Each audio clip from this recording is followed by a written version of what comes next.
at the archives we provide permanent access to permanent records of state government at our facility in Salem. We also operate the State Record Center, which is an off-site warehouse for non-permanent records. And we publish the Oregon Blue Book. We have a lot of web resources, including legislative audio, things for genealogists and family history researchers. And in my unit, we spend a lot of time working with agencies through advice and assistance requests. How do we comply with public records law? How do we train people? What policies and procedures? How long do I keep a certain type of record, and what are the best ways to keep it? Those are all things under our purview. And these days, we spend a lot of our time administering the ORMS system, which is our electronic records management system. It's not just for Secretary of State. There are 60 other Oregon government agencies participating in this program, and it provides retention, security, and access to any records that a public agency chooses to put in it. We'll definitely talk about those more at the end, because the ORMS is our agency's main disaster preparedness tool. It would allow us to resume operations in the event that our buildings, we couldn't work in them. They were flooded out. The buildings were not habitable. We could pick up and do our work from another place, just because of the redundancy built into the system and the flexibility that and planning that we put into it. I'm going to be showing you slides. Going to go through them kind of quick. If something flashes on the screen, you can always ask for the PowerPoint. And if you see something in a particular slide that says, hey, I would really like that resource on the slide, I can probably dig up the source document too, and provide procedures, templates, other things that your agency can just kind of use. We don't want you to have to reinvent the wheel. If we have resources, we're happy to share all of them with people on request. All right. What are we going to be doing today? 5 main parts. We're going to define records of disaster. We are going to quickly go through standards and laws. What is expected of Oregon government agencies to prepare for the worst, make sure information, documents, and records are accessible even in disasters. And then the meat and potatoes of this training is parts 3, 4, and 5. The 3 steps to any essential records disaster preparedness plan is to identify your essential records, to assess your risks to those records, and finally to protect those records. So after we get through the foundational slides, the bulk of the presentation is going to be parts 3, 4, and 5, relating to identifying, assessing risks, and protecting. So the best result is that every agency has operating instructions that allow your agency the effective use of essential records even during an emergency. That's the best case scenario. That's what we will be doing. What is kind of out of scope for today is in an hour and a half, we're really not going to have the kind of time to write and draft a specific plug-and-play plan. They don't really exist. We can offer resources for helping your agency come up with one, but agencies' records and missions are so different that we can kind of offer general guidance and offer assistance on how you can take it the rest of the way and issue an essential records plan, disaster preparedness plan that will help your agency. Also out of scope are the types of things that kind of overlap but are probably more appropriately kept in a business continuity plan or emergency management plan, whatever you happen to call it. Instructions for keeping people safe in a disaster. Life safety is out of scope. Also out of scope, damage to buildings, physical damage, maintenance of public order in the aftermath of a disaster, communicating with the public, and also salvage of damaged information and records. Those probably each merit their own presentation. They're a little bit out of our wheelhouse. So those are definitely important, and an emergency management department or business continuity department will probably have a lot of expertise in those kinds of things, but we won't really be talking about them today. Engaging other departments and a multitude of staff in the planning effort is a really significant benefit of coming up with any essential records program. It's really great to engage with agencies management about this. In some cases, management already has vendors on retainer for disaster recovery, restoration, other kinds of contingencies, and they can be a good resource. Other departments that are helpful include fire departments, emergency management, legal, IT, and administration. So those are all really good, and also risk management if you have a risk management department. They're all really good resources and can help, because any essential records program involves a lot of stakeholders.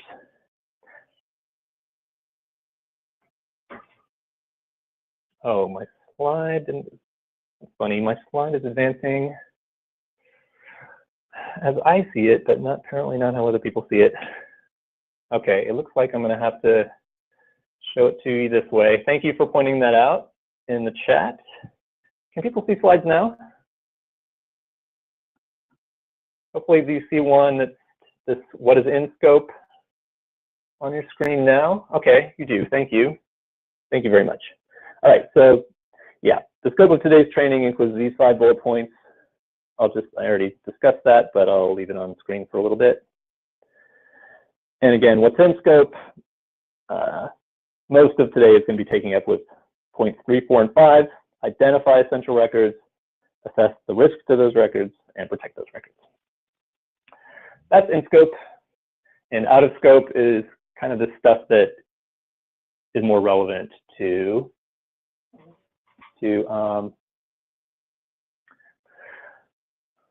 emergency management plans. Okay, good. Thank you everyone.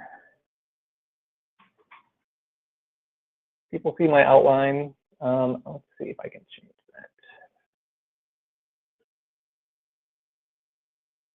that. Okay.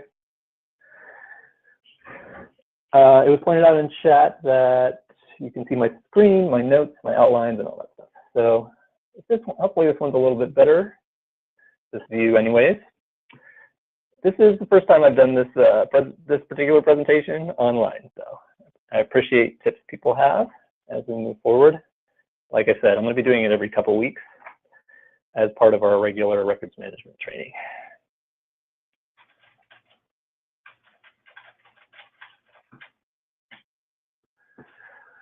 Okay. I said we were going to define records disasters. And when most people think of a disaster, they probably think of a huge disaster. Hurricane Florence, Hurricane Katrina, Hurricane Sandy, the big one, the Cascadia earthquake that is apparently going to be coming at some point in the future. And those all fit the definition of disaster, which is any event that has destructive consequences that results in unusable records and information. Maybe it doesn't destroy the records and information, but you just temporarily lose access to it. So these kinds of huge multi-state disasters definitely fit in the definition.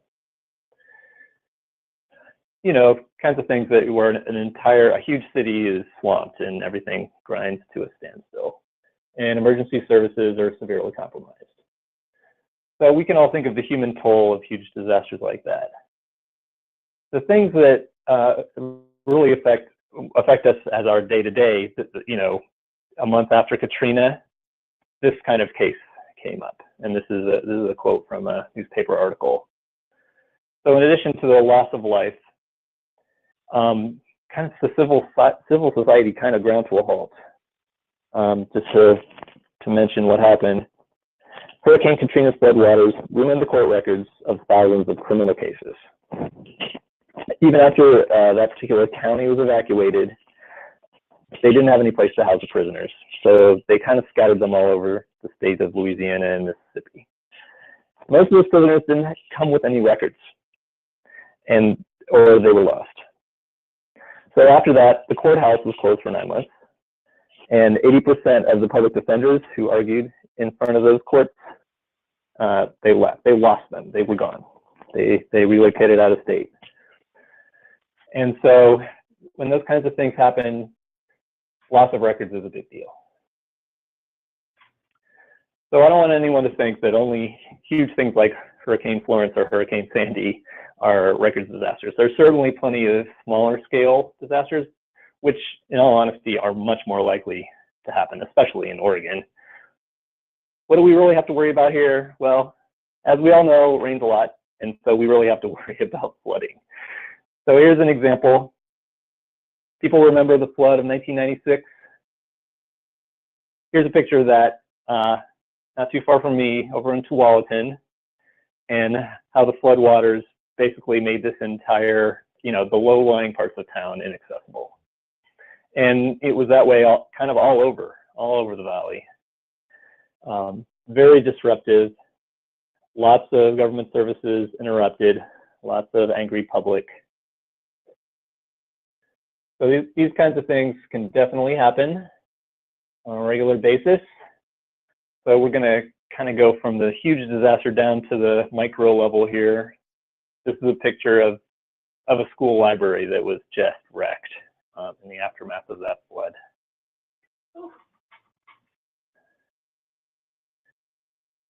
So when we talk about how we focus our preparations, we really want to focus on the types of disasters that are most likely to occur to us. And I know we've got people from all over the state, and so the disasters that affect people on the coast might be different from those that affect people on the call that are calling in from Baker County. So we really want to concentrate on mitigating and preventing disasters under our control and that are most likely to happen to us. Most records disasters aren't anywhere near as dramatic as a hurricane or the big earthquake. But even the small records disasters can be both devastating and expensive to your agency. I mean, a records disaster could be a single database is inaccessible. That does count as a records disaster because it's unusable records and information. To give you a smaller scale issue, this particular slide happened at Lane Community College, and about 10 years ago, their record storage room was located in the basement and also directly below the school cafeteria. Well, someone up in the cafeteria flushed a t-shirt down the toilet, and as you can guess, that caused a lot of water to flow out of from the cafeteria into the lower levels, and made a couple hundred boxes of records, got a lot of them wet. So these are pictures of some of the wet boxes that they had to take out of the storage room, and they moved them upstairs. So what they had to do was, assess the damage. They found a lot of the very wet records. There was no way to easily dry them. They had to have a company come in and freeze dry them, and they had to basically activate their disaster recovery plan just because of this simple event. Someone did something stupid in the cafeteria, and that caused all this damage. One event, though, was the Lane Community College archivist, really documented the heck out of this thing. She not only responded to it, she had a plan in place, by the way. She had an essential records program. She had a plan. She had a checklist, and followed that checklist in recovering, in responding to this records disaster. And she also took the time to write up her findings, her lessons learned, and shared them in presentations, which we're extremely thankful about. it just seems like the perfect example of the thing we would never think would happen, but just kind of a, the perfect storm that resulted in, a records disaster and how they recovered. They chose to recover from it. Just to continue with that, because she did such a good job of writing this up. There's a lot of disruption after this event.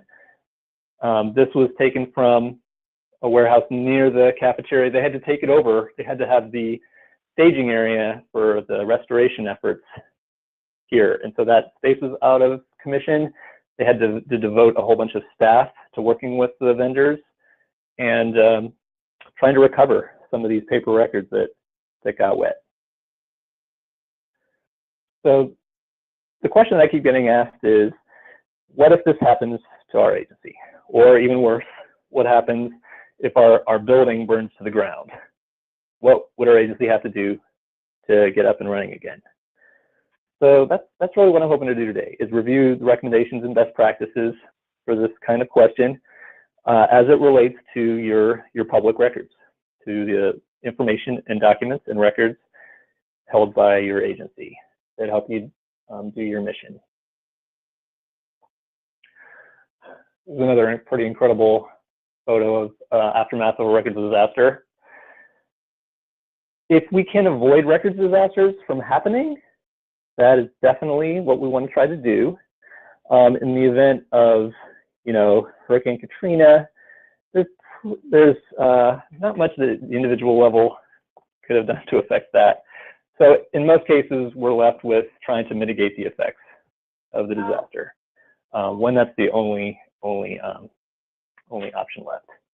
So protecting our essential records, preventative measures are going to make salvage of damaged records a lot more efficient if those are in place in advance of the disaster. So are there resources at the state or federal level that can help broadly with these kinds of efforts? And the answer is yes. So some of the best practices that we rely on include ICS, Incident Command System.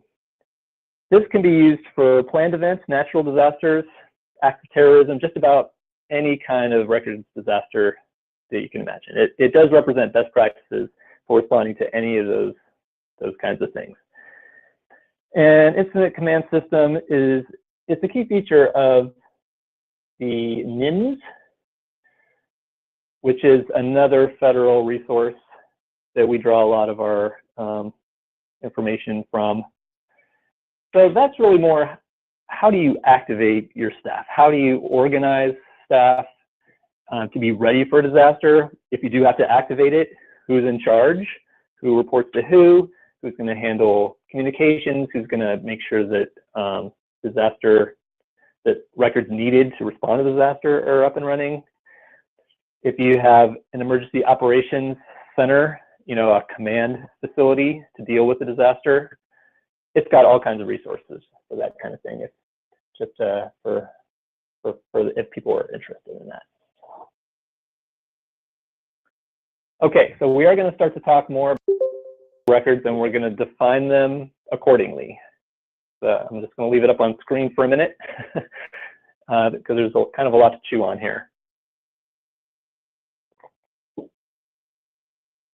Okay, and first of all, I'm using the term essential records.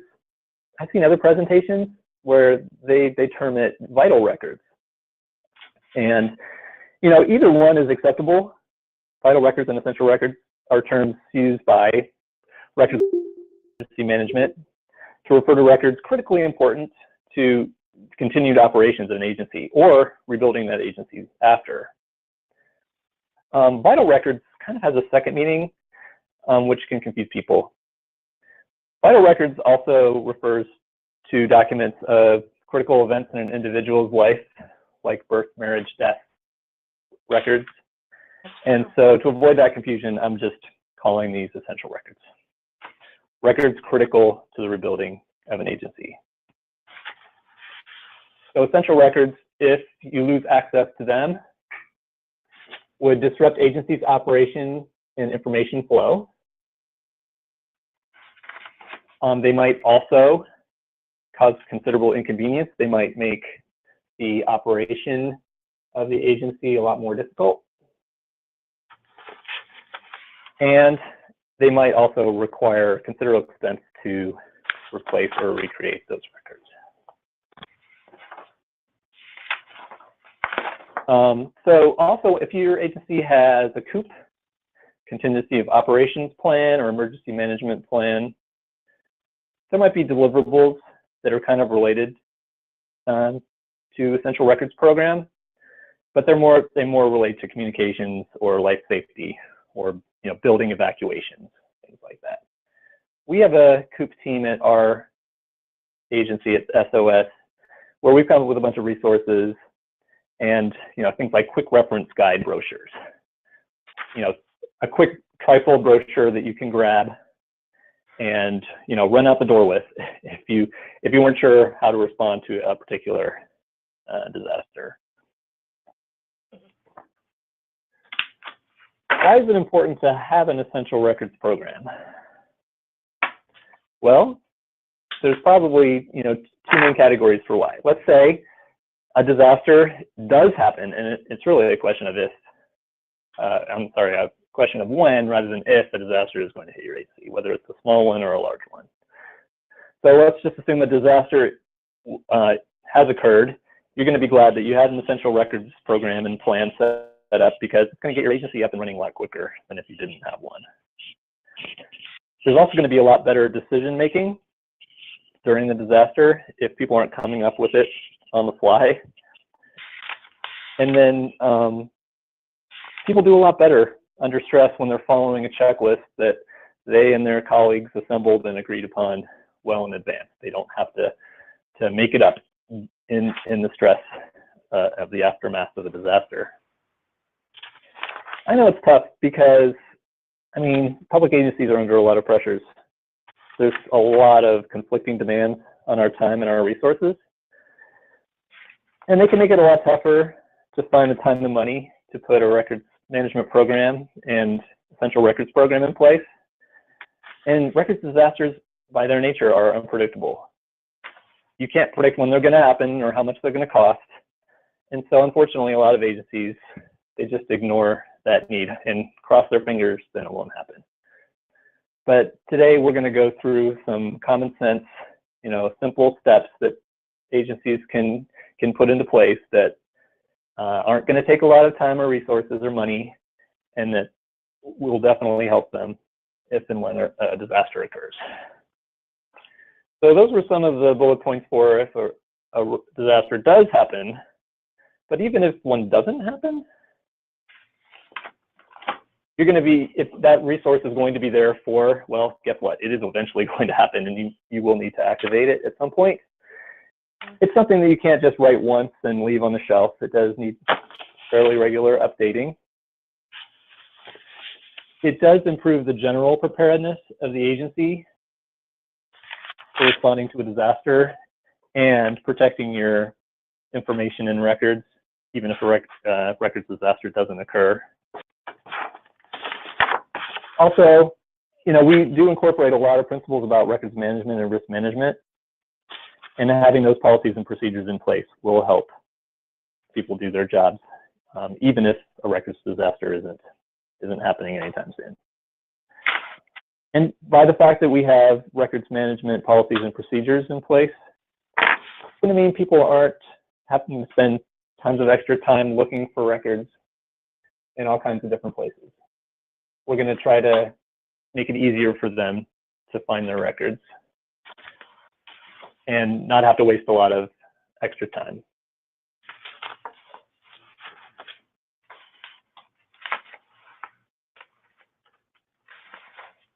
Okay, let's see where we are here. I do have to show you a couple quick slides about the foundation of public records law in Oregon. If you've attended any of our webinars, you've probably seen this before. Public records are defined as basically anything that has relates to public business. It is determined only by content. So if that information relates to public business, it can be a public record, regardless of the form that it's kept in, regardless of its storage media, regardless of its format. So all state agencies and all local, city, county, special district, fire districts, those are considered public agencies too. They all have a responsibility to ensure orderly retention and destruction of all public records and to ensure preservation of public records of value according to a retention schedule. So that's a pretty broad mandate there. So it doesn't say anything about, oh, if a disaster happens, you don't have to provide access. No, every agency needs to have a plan in place so that it can provide access again to those records with as little interruption as possible.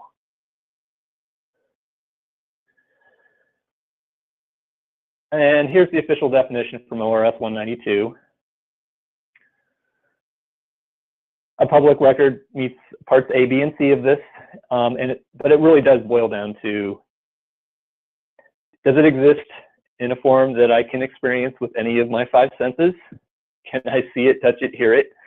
So that includes all electronic records, all paper records, microfilm, handwritten records. Again, if any of the five senses can notice those records, that it could be considered a public record for the purposes of retention and disclosure and subject to legal requirements. I don't think anyone here probably needs this to be belabored, so we'll move on to records retention schedule that tells agencies how long they need to keep certain types of records. And this is just an example of an essential record kept by a county or special district. So a lot of folks in this room, this is your legal authority to retain insurance policies. So insurance policies, I don't care where you work, you probably have them in some form, whether they're property insurance, life insurance, group health insurance.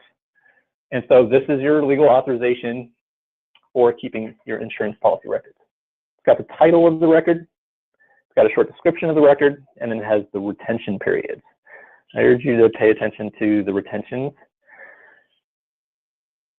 So group, employee, health, life, property, and liability insurance, those insurance policy records have to be kept 75 years after the expiration if no claims are pending. So that's a really, really long time.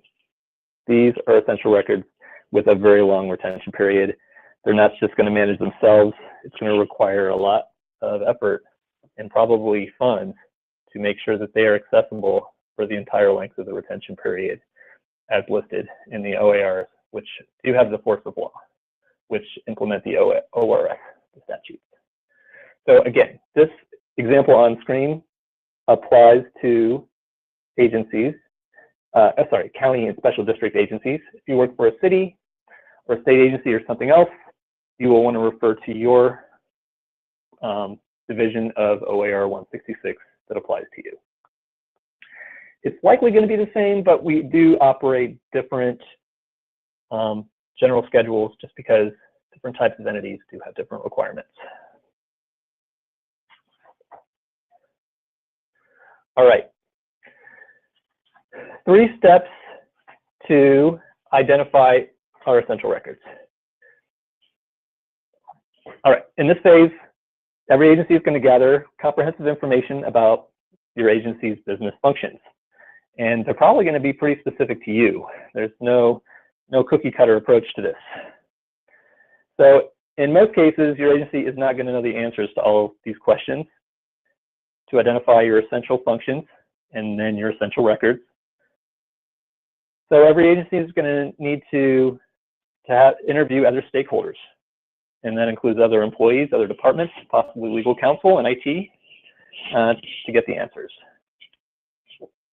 Some of those questions, what business functions are performed by your agency? So this is a good exercise in itself. For each function, what are its statutory or other legal requirements? Then, what are the responsibilities of the program?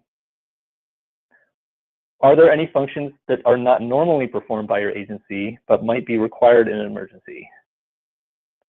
So that's a really interesting question in itself. what are the requirements in your COOP plan, if there are any. So like I said, IT and emergency management departments are good resources. They may have already started to do contingency planning or business impact analysis. And these analyses could result in identifying essential agency functions and would save you some time if these have already been determined for your agency. But they're not difficult questions. Every agency is going to have a limited number of business functions and an even smaller number of essential functions. All right, now that we got a comprehensive list of agency functions, we're going to try to narrow it down to just the essential ones. So some of the questions we ask here, they help us analyze and prioritize the functions based on what your agency is going to need to perform under adverse operating conditions. First, is there anything your agency or division does that's critical to the larger agency or the broader scope of government of which it is a part? And that's just asking, if your operation were shut down because of an emergency, how much would that affect the rest of your organization or other agencies or the public? What impacts would those have on any of those stakeholders? So next, which of these essential or critical business functions is performed only by your agency and not done by anyone else? Also, keep in mind the importance of each function as it relates to, does that function, for example, engineering or fire department function, does that function ensure uninterrupted communication, responsibility, and leadership? Or does that function protect critical facilities, systems, equipment, and records? Here's a very critical one. Does this function continue to pay the government's obligations, keep you going financially? So for each function that you determine is essential to your agency and is not done by any other agency or department, consider, is there an alternative method of carrying out those functions during the emergency and the recovery periods, even if it's costly or an inefficient way of doing it? So if there is no alternative way to do it, then that weighs heavily on, yes, it is a critical function. Okay, we're getting closer here. So the last step here is to determine what are the records created by those essential functions only. For example, emergency management. Because the records created by emergency management would be the pool of records where your essential records will be determined. So we're going from the whole mass of the agency's records to just those critical records created by essential functions. And so here are some of the considerations for this. Do you consider any of these records to be just critically invaluable?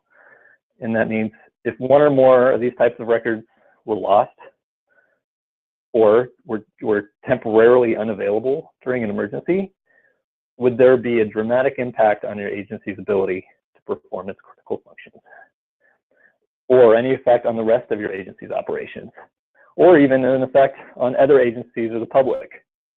I gave this presentation to a bunch of energy utilities, utility districts, and they knew right away their essential function was providing electrical power to the public, and they knew that issues with their agency would have cascading effects on how people live, on their quality of life. So utility districts kind of had an easier path to figure out their critical essential business functions. Probably easier than some folks in this room, because I know some of you work for agencies that have a lot of essential functions. Anyway, let's move back to another consideration, which is how soon would your agency need access to these records? It could be in duplicate form or recovered from a backup, electronic backup system. We also want agencies to think about what records you create or maintain that might be essential to other agencies or emergency services, but may not be essential to your essential functions. And an example of that would be the floor plans of your agency or your building plans.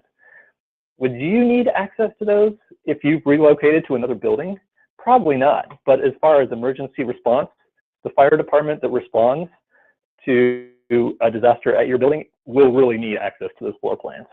So cast a broad net. Think about not just what your agency will need access to which records, but what other responding agencies might need to look at. So we're also going to take a look at, in a little bit, records that support essential functions, and that those essential records are either necessary for emergency response or are necessary for your agency to resume or continue operations. So finally, what we're going to come up with, which is a list of records that meets those criteria. And it probably at this point, we've narrowed it down quite a bit. It should be a fairly small number of records that meet these criteria. A good rule of thumb is it's probably between 3 and 5% of most government records meet this definition of essential.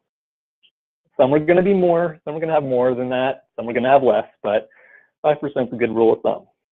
So of this triangle, just the very small sliver at the top is going to meet all those criteria and be considered critical or essential. So as the disruption time increases, as the disaster goes on, more records are going to become essential. So that 5% might grow over time. And when we talk about records, we're talking about documents, information, databases. They could be in any format. It could be paper. It could be electronic. So as you can tell, it's not practical or cost-effective to protect all of our agency's records. We have to pick. We have to go through these steps and select those that are most worthy of additional protection. Oops. Okay. So we're moving into the section of identifying essential records. And there are a couple steps to this. First of all, we're just going to go down this left column of the slides. Something is an essential record if it is necessary for emergency response. And in the right column, you're going to see some examples of that. Emergency plan, COOP plan, utility plans, maps and building plans, things like that. You're not going to be able to recover from a disaster without access to these emergency response records. And you're probably going to need these in the first 1 to 12 hours following a disaster. Secondly, essential records are necessary to resume or continue operations. These would be things like contracts, deeds, leases, payroll, insurance records, as we discussed before. So those are the first records you need to recover, to get access to, whether it's paper or electronic. Priority 2 records can take a little longer. You wouldn't necessarily need those in the first 12 hours. Those records protect the health, safety, property, and rights of residents. Vital records, as we talked about, deeds, birth, marriage, divorce records, mortgages, medical records, voting records, things like that.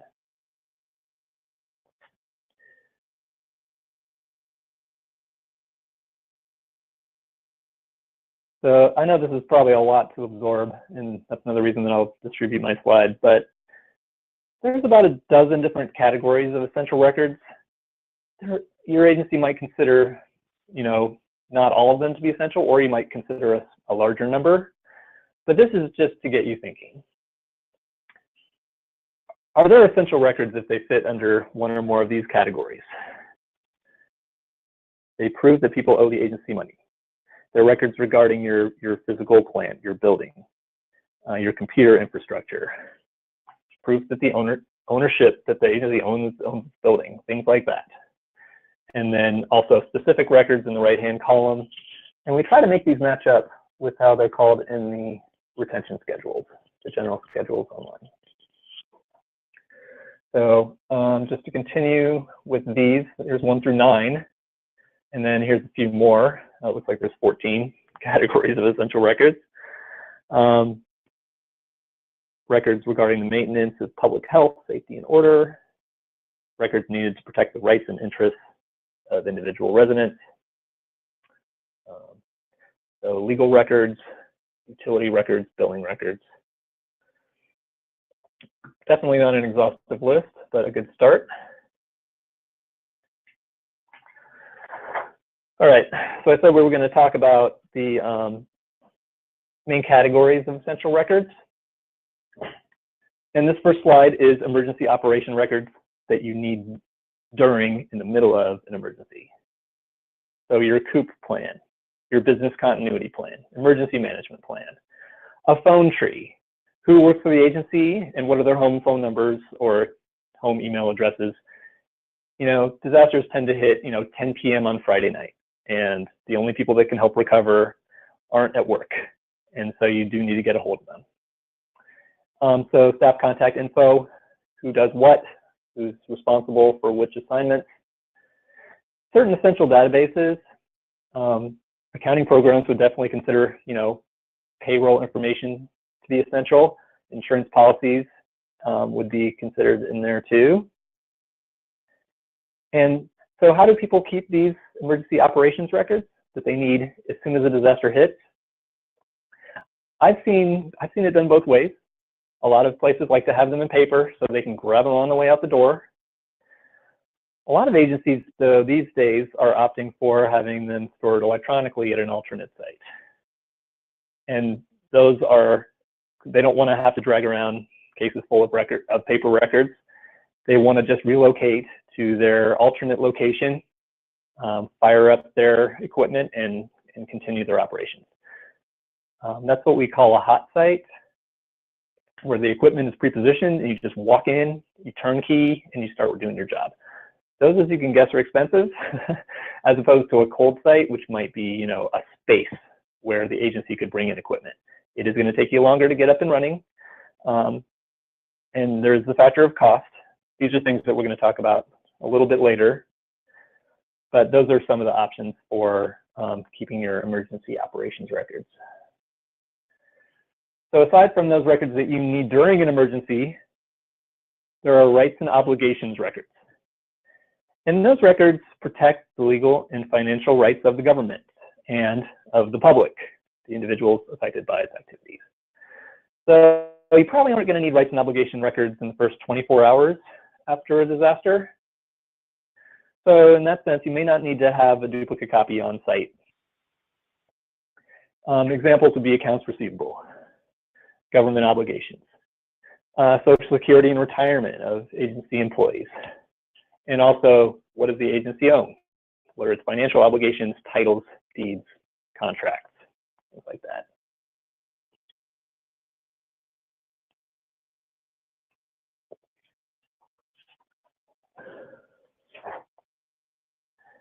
So as we said before, it's a good idea if each department in your agency lists its essential functions and then tries to group records that are critical to either rights and obligations or emergency operations, so that it can document those essential functions and know which records they would really need to have quick access to if and when the disaster happens. Okay, a new section here. We've gone through identifying essential records, and now we're going to start working on assessing risk to those essential records. So risk management. There's a lot of overlap with what I do with records management. Excuse me. Records managers spend a lot of time assessing risk and training people on the importance of assessing risk, evaluating what hazards could happen that would, affect information and records access. Could someone hack in and just destroy our records? Are our records secure? What are other, physical risks to records? We train people that information is an agency asset, just like your computers and your employees and your buildings are. And we want people to be aware of the simple steps that they should take to protect those, to assess risk to those records and to protect them.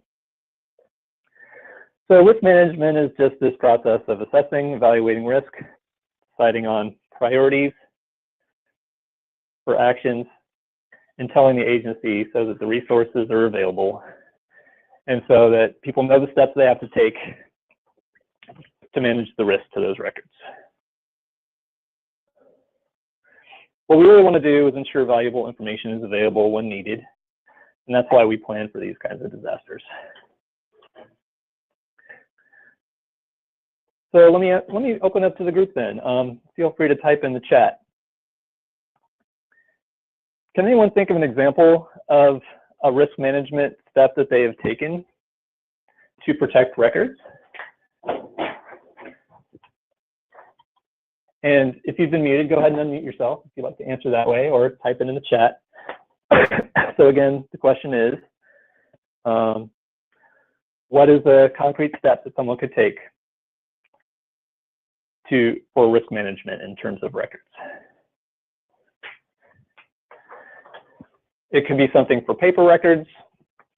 It can be something you take in the digital realm, for electronic records. Go ahead and type it or mention it if you like.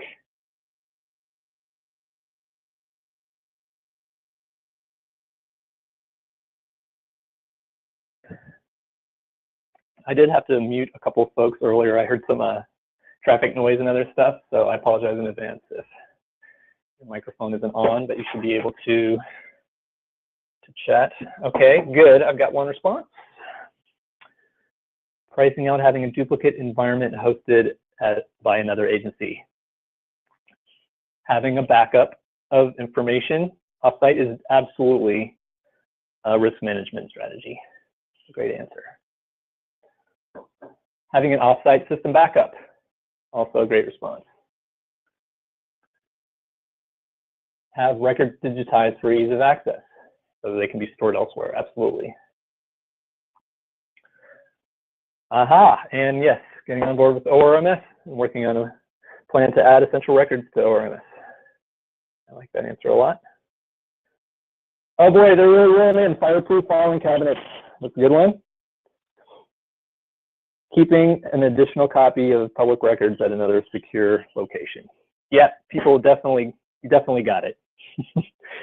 So risk management steps include storing records in a waterproof cabinet. It could be something building facilities does to annually inspect the pipes. It could be like a Lane Community College type approach. They didn't catch it before, but they really shouldn't have had public records stored in a basement in the first place, especially not in Oregon. Relocating records that are stored in risky environments. Okay, thank you for those answers. I can tell you people have thought a lot about this. So yeah, assessing risk. It's just identifying risk. Our risks can vary widely depending on our geographical location and the size of our agencies and what kinds of facilities we have. Minor water leaks are probably going to be the main disaster that we have to prepare for, but we do need to prepare for any number of range of disasters, anything that could catch up with us. So risk assessment would include a discussion of the types of risks and the likelihood or probability that they will happen, and not just the likelihood, but also if they did happen, the types and extent of the damage. What would the impact be? And what would the consequences be if that type of disaster came to pass? Two main types of risk. First is environmental. Natural types of disasters, earthquakes, floods, windstorms, humidity controls in your building break, and it's super humid when you come in to the building. Or other physical hazards, plumbing, wiring, alarm system breaks and vandals get in, HVAC systems, leaky roofs, leaky pipes, and those can lead to mold, insect, and animal problems. So those are some of the natural types of disasters. And then these days we all have to worry about the tech risks. A lot of us keep our records electronically. And we do encourage that, but we also need to be aware of the hazards that we incur. So electronic records have a bunch of unique physical hazards, and those could include power surges, static electricity buildup, virus protection isn't updated, a long-term power outage, heat and humidity can all affect electronic records even more than paper. So even if you keep all of those physical hazards don't happen, there's also things like rogue employees or just inadvertent accidental deletion of data. Failures to back up, improper storage for our media, even something like our software documentation isn't completely complete, or our technical knowledge, someone left and we have a month before we hire someone else where we can't really maintain this database correctly. These are some technological risks. In addition to, what we really have to worry about these days with security breaches, unauthorized access to data. So those are the two main risk types we want to think about when we assess risk to our records. So first, make a list of the potential disasters most likely to hit you. Estimate the probability. We usually do it on a scale of 1 to 5. So 1 being the lowest probability, 5 being the highest. And then not just the probability, but also the consequences, the impact if that kind of disaster happened. For example, a leaky roof. The damage for a leaky roof, that would probably be a middling. We'd also place that on a 1 to 5 scale. And so how we arrive at a risk number for any type of disaster happening is we just multiply the probability, 1 to 5, times the consequences, the impact, also 1 to 5. So then we can come up with, at least an estimate of the kinds of disasters most likely to impact us. And what's this risk number? How much do we really need to be concerned with this? So obviously the thing that has the highest probability and the highest risk, that's going to have the highest risk number, and that's going to be where we focus our efforts on first.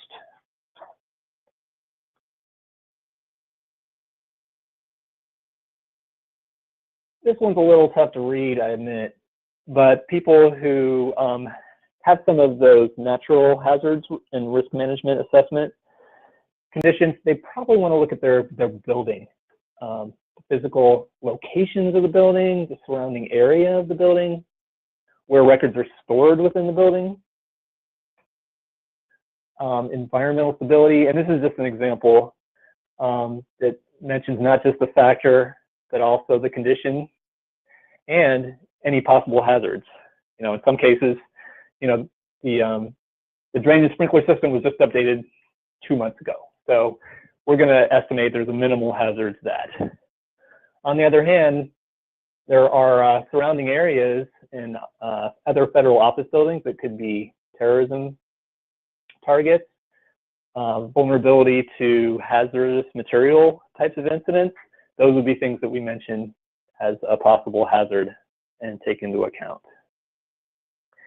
And so these kinds of things about building condition can help inform first responders, especially fire and emergency management, about the building condition so that they're aware of it when they respond to a disaster at your building.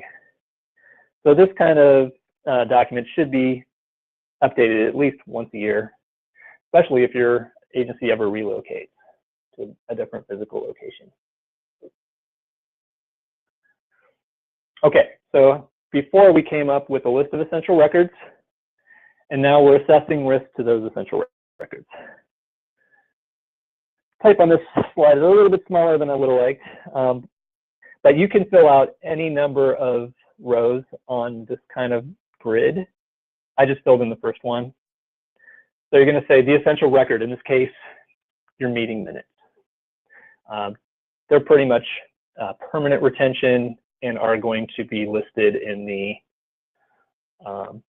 essential records list for just about any agency. So the potential risk, you could list any number of potential risks. The one that I put down here is a little bit unlikely. I put meteor strike. So where is this source of risk going to come from? Well, meteor comes from the sky and vaporizes your building. Well, location of impact for that, that's going to probably be the entire building if it's a big enough asteroid. The potential effects on the essential record, well, that's pretty dire. The building is destroyed. Are there any existing control measures that will address a meteor strike? There really aren't. You know, it's just kind of one of those things outside of our control, unless we're going to bury our buildings underground. How likely is an incident? I put definitely unlikely. I put the lowest. I put level 1. So the severity of effect, though, in the case of a meteor strike, would be pretty high. It would be the highest level. So in this case, our risk number is probability times impact. So 1, in this case, times 5. So its risk number for this kind of event is 5. Very low likelihood, but a high impact if it did happen. So it's also good to have comments for what you could possibly do. In this example, there really isn't any mitigation technique to this. I do recommend using this kind of matrix and filling out actual, more likely risks to your building, such as water damage caused by a leaky roof. Work through those and come up with both the likelihood and the impact. And I'm pretty sure that you're going to get a risk number higher than 5 for that, because I'd say it's both high likelihood and high impact. So we'll look at this. We'll look at one more quick example here. So same type of essential record. Excuse me.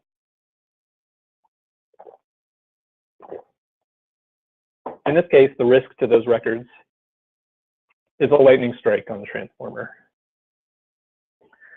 So the risk will impact probably where the transformer is located. In this case, a part of the building, the northwest side of the first floor is where the transformer is.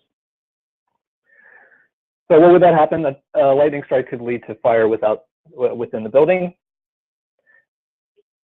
Do we just accept this, or do we try to mitigate it?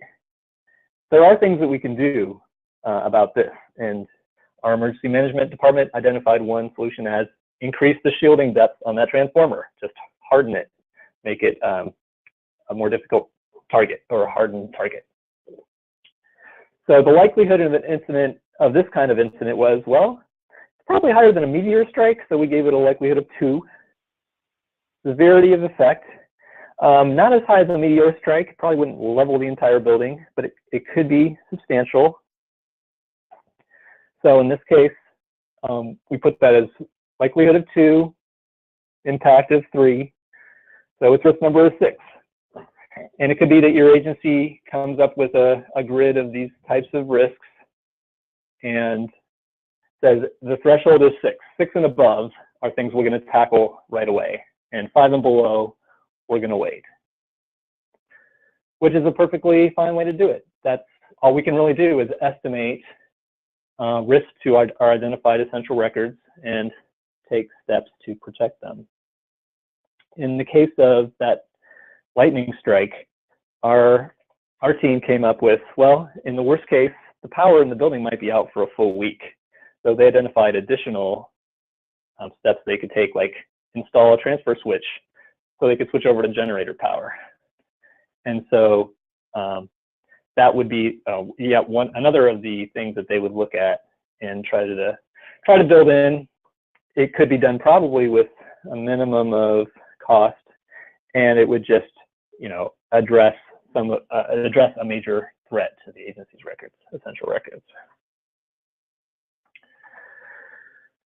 Okay, I know I'm flooding you with all kinds of charts and matrices and grids, but this one is one I really like. Along the left side, we've got, again, impact. And then along the bottom, we've got probability. So just from low, medium, high.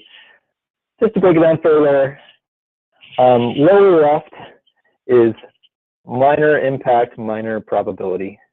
And up at the top right of the screen, catastrophic loss, or catastrophic impact, and high probability. So the ones in the top right column are the ones we would really focus on. if we didn't want to go to assign a risk number.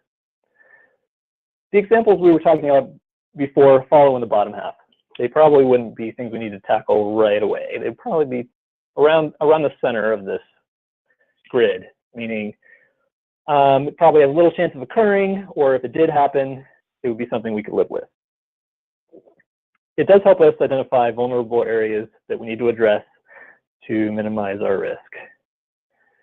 So I do have to give you a warning though. This kind of decision making, it's a really useful technique to use when you've got a group that needs to come up with a decision to help that group evaluate and focus on possible solutions. Because people can assign relative weights to different types of risks and hazards and have good conversations about those.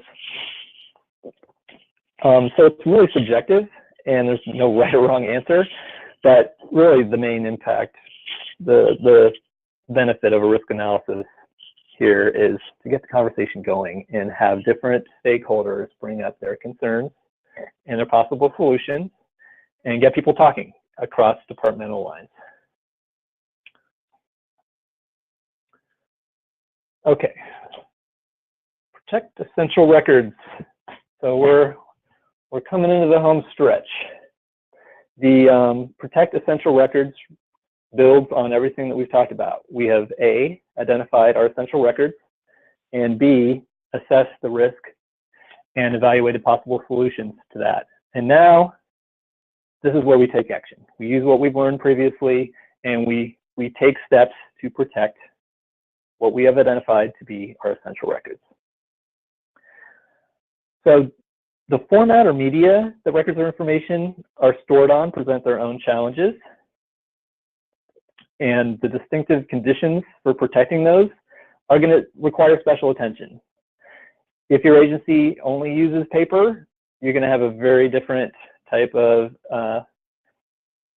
protection steps than an agency that is all in with electronic.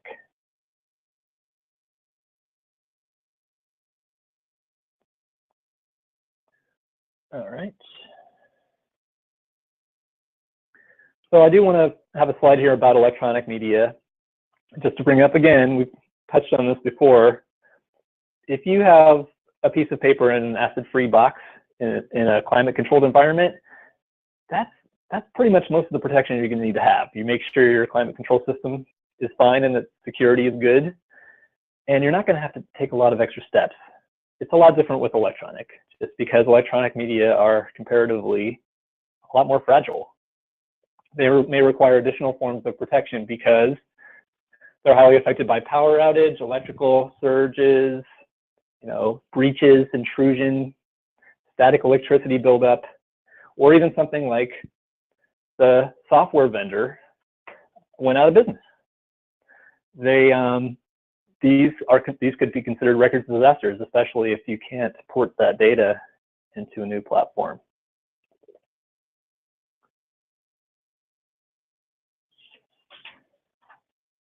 So let's say you have an electronic copy of, let's say you scanned a bunch of records and you stored them as backups.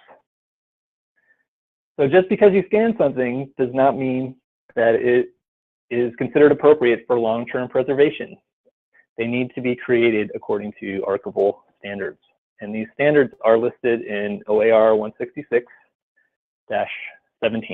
We call it the Division 17 rules, which do list a path for electronic copies to be considered the permanent, for permanent records, you can keep them in electronic if you follow this path in this Division 17 rule.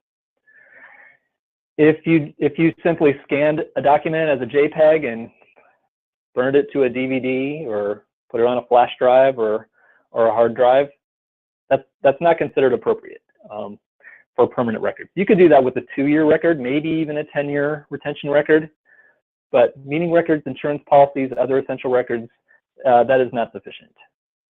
These records are going to be inaccessible in a period of, if not months, then years, unless they have special attention. So archival standards are very important.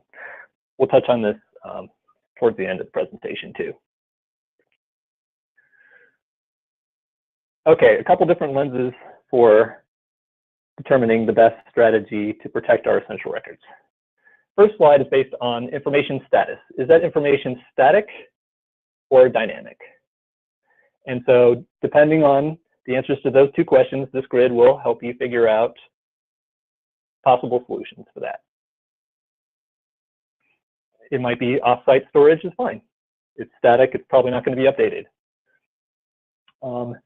If it is dynamic, then you're going to want to probably have a duplicate copy stored off-site, either at an alternate location or somewhere in the cloud. Okay, so second lens here is the volume of records that we're talking about. Small agencies with very few essential records might have a very different decision. If they have a small volume of records, they can probably get away with make backup copies and store those copies off-site. If your agency has a very large volume of records, then you're going to want to determine whether paper, you want to make electronic. Electronic makes it a little tougher. You're going to need to have off-site access to the system and back up that system to a hot site. Again, a site that has the equipment and the connectivity already set up that you just need to switch on and go. Oh, I should have pointed out the left, or rather the middle column of these slides relates to paper, the right side relates to electronics, so that you can determine from your agency's needs what some of the best solutions might be. So again, how soon does your agency need access to this information? Which records are we talking about? Are we talking about building blueprints that you need immediately to respond? Well, immediate need is at the top here, and then whether you need an electronic form, again, you're going to need to have it relocated to be ready to go at a hot site. Paper record, slightly different recommendation. Just make sure you know the record's location, make sure that first responders know that location, and then preferably designate the person where first responders would deliver that essential record following a disaster. Okay, and then the last lens that we're going to look at here is the format of the records.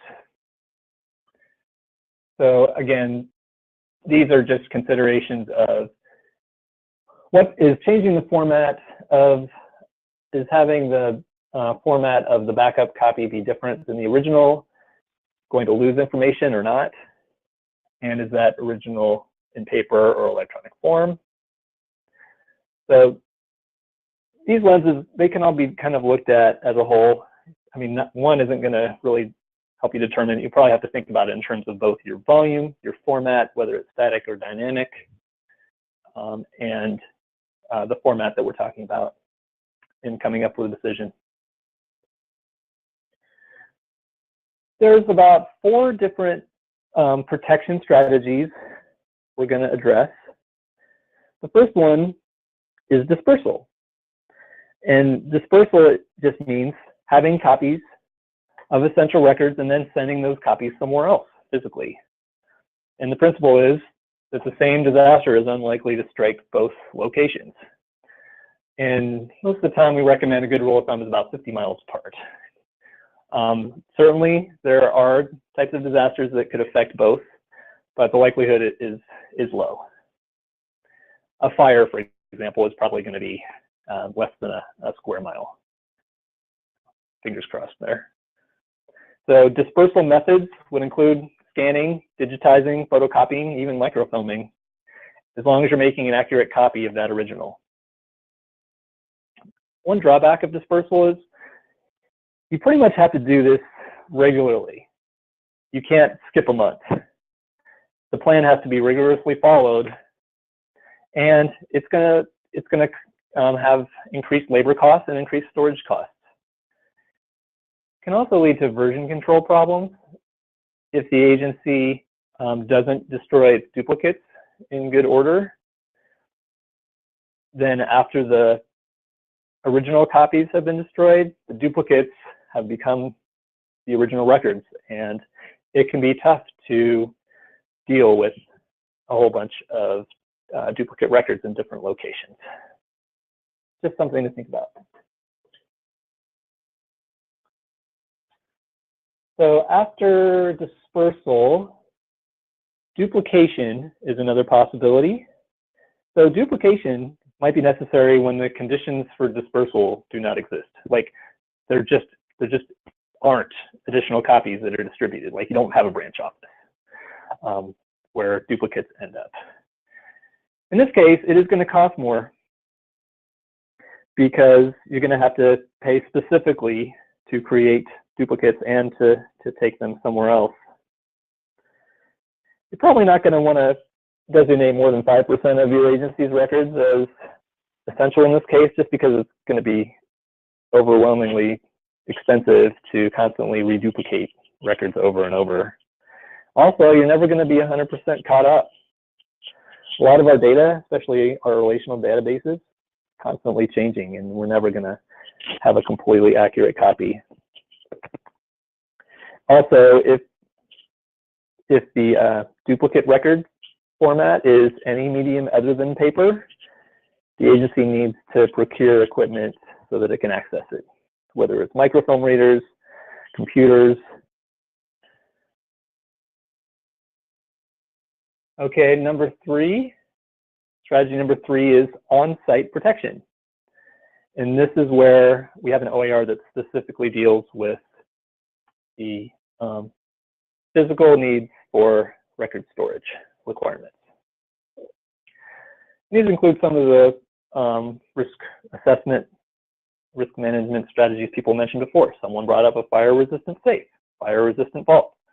Those are perfect. Those will protect records on site. Secure central file rooms where a limited number of people have access is mentioned in the OER, as are environmental controls, as are requirements about having at least enough storage area in between shelves that people aren't risking life and limb to get to records on the shelves. Also to keep boxes of records off the floor. You want to keep your records above initial flood stage. If your agency doesn't have the resources to have shelving, then at least having a wooden pallet and storing the boxes on top of that wooden pallet, that might just be enough to keep your records dry in the event of floods. And then finally, a lot of places have water sprinkler systems to put out as fire suppression. So fire hits your record storage area, sprinklers come on, the records aren't burned up, but they are super wet now. And so a lot of places have moved to gas fire suppression systems. If that's not an option, then definitely avoid wooden shelving systems because the wood absorbs the water. So metal will help that water run off and hopefully prevent water damage to the records. Off-site storage. Based on your agency's specific assessment and analysis of risk, this would be where you determine the appropriate distance away from your agency that's needed. Again, I said 50 miles is a pretty good rule of thumb. If your agency, has a sister agency or another nearby location, you might have a reciprocal agreement to store each other's essential records off-site in case one of those agencies is affected by a disaster. A pretty typical option is to store essential records off-site in a commercial storage facility. There is an OER that relates to that. You can't just store public records at Joe's off-site storage. Joe's off-site storage needs to comply with those basic record storage requirements to store if they're going to store public records. And ultimately, your agency is responsible for ensuring that off-site facilities do meet those relevant standards. If you do choose to send it to an off-site vendor, make sure that 24-hour access by named agency officials is allowed so that you can get to your records in the middle of the night in the event of a disaster.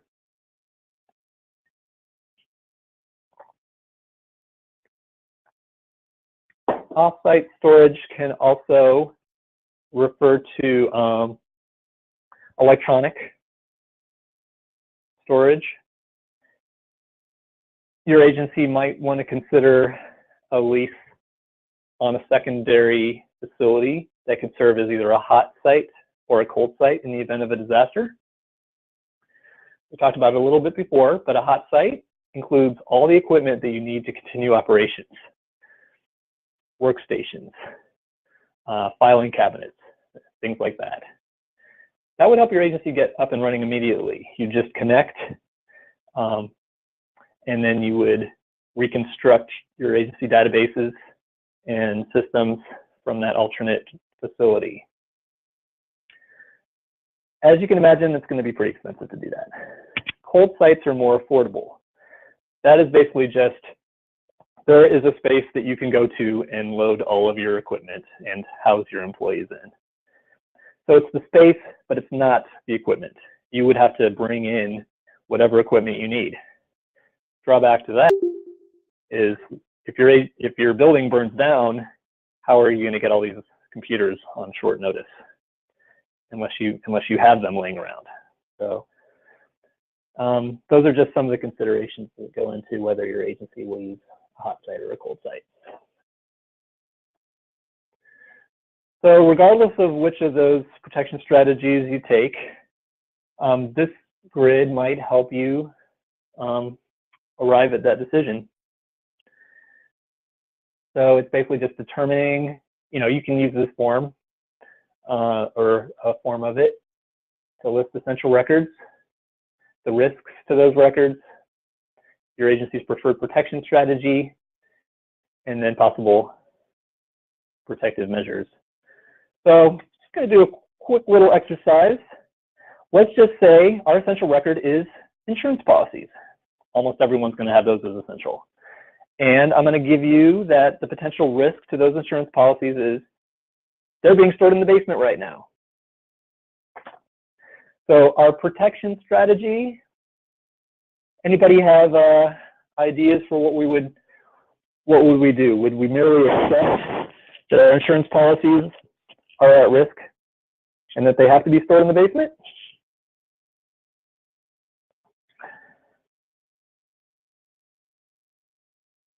Well, one protective measure would just be store them somewhere else. So like Lane Community College did, move the records to a location less at risk. Another protective measure would be, if we couldn't move them out of the basement, wood shelving with metal shelving. Yes, store the records at least 6 inches off the ground. I see some good chat features here. So it's really, this example of keeping records in the basement isn't limited to insurance policies. Any record stored in the basement would require the same protective measures. But if you have insurance policies stored next to less valuable records, you might say, well, we can't really afford an additional storage area, but we got to prioritize getting our essential records out of that basement. They're just too much at risk. So we are coming up quickly on the end. I do have 1 or 2 more slides to show you. I get the question a lot, how does Secretary of State protect its essential records? And our answer is, in a nutshell, the ORMS system. It is certified for security, authenticity of records. It provides access to records. It is a private government cloud solution. So it is backed up on servers east of the mountains on Baker City, Oregon, which is on 2 different power grids, the Portland and the Boise power grids. It's kind of a hybrid of offsite dispersal. So any disaster that had affected our location probably would not affect Baker City. The ORMS system has redundant remote backups, and it's a tier 3 data center. One of my earlier slides referred to electronic records needing to meet archival standards for long-term preservation of electronic records. And ORMS meets those archival standards and is compliant with OARs.